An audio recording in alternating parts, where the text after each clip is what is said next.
what better way to bring it in than have your favorite Texas Longhorn, Sam Acho, joining me. Sam, you are a busy, busy man. So we thank you for taking the time to chop it up with us. No, I'm so glad to be on with you guys. I know we connected yesterday for a bit, and I was hoping to get on, so I'm so glad to be here with you all for a few minutes. So, you got some things that you're working on right now. You got this movement that you're kind of talking about. Let the people know what's going on with you right now before we get into the football talk. Yeah, well, there are a couple of different things. I think one of the coolest things that I was talking about yesterday was the All-State AFCA Good Works team.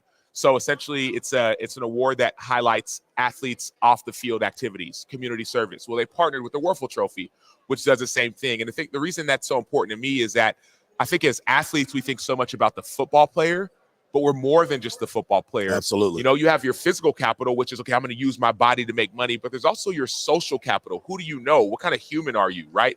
There's also your intellectual capital. What do you know? And so for me, what I try to do is I try to help mentor, be like a big brother to athletes of like, hey, it's more than just you as a football player. Who are you as a human, as a thought leader? So your human capital, there's three pieces: physical, intellectual, and social.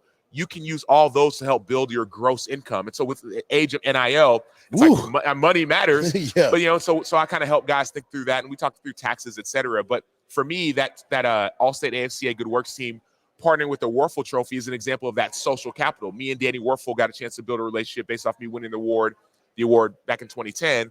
Me and the All-State AFCA Good Works team have a relationship based off me and Tim Tebow being spokespeople for the last 2 years. And then it was just this synergistic relationship. Now there's the All-State Werfel Trophy combining to kind of highlight more players and what they do. It's an amazing thing when you can, after football, right? You get everything done. Now you got to understand what life's all about. You think you're prepared for it, but then reality hits you. So what you're being able to do and the movement that you guys are starting for everybody is amazing, man. That's outstanding work right there. No, definitely. I appreciate it. No doubt. Now let's get to the brass taxes, baby. Let's talk a little bit about this football season.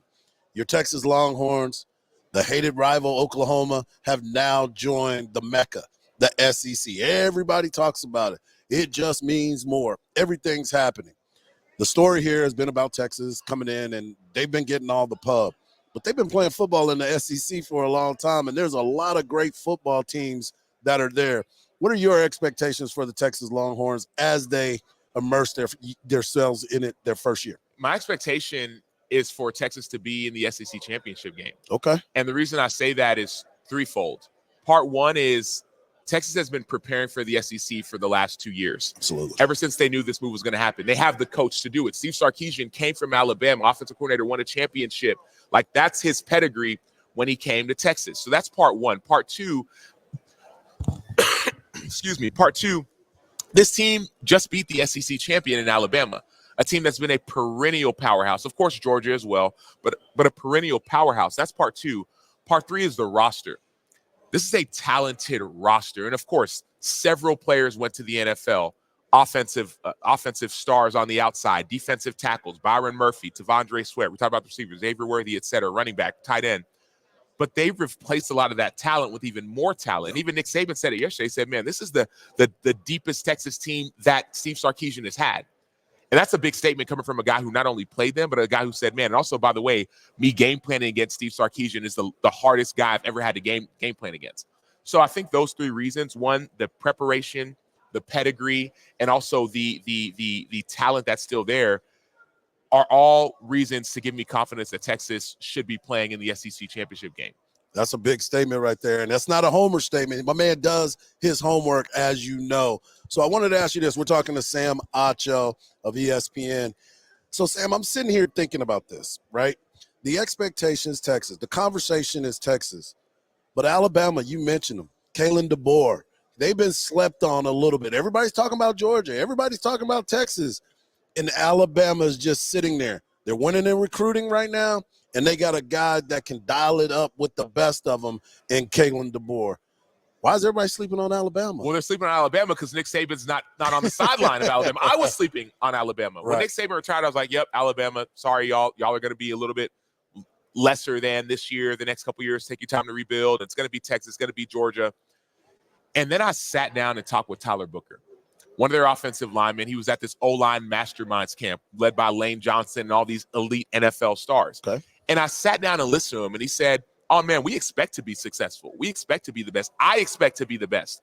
And I sat down and talked with another one of their offensive linemen, their left tackle, and it's the same conversation. And then I remembered a little bit about Kalen Deboer. So I covered the Sugar Bowl. Texas played Washington. And mind you, you talk about me being a homer, homer, whatever. Like, I went to Texas. I liked Washington in that game just based off of watching the landscape of the season in college football.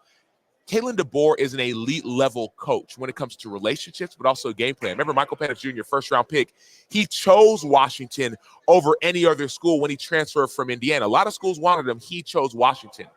Why does that matter? Well, Kalen Deboer is walking into a situation with a Jalen Milroe at quarterback who has been through the fire, but also who is like the talent. I can see it. Like this dude was one of the best deep ball throwers in all of college football. I think he has the most deep ball touchdowns last year, 20 yards or more. But also when it comes to an athletic prowess perspective, built like a running back, but he plays like a quarterback, and he's been through the fire. So now Kalen Deboer is inheriting that as your leader. Then the offensive line we talked about, the defense. Malachi Moore was here yesterday.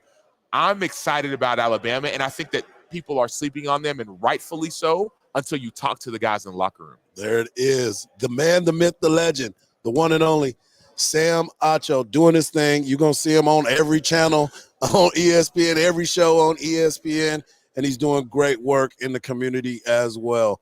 We'll be back here on the Hard Knocks Life on Sports Radio, AM 1300, The Zone.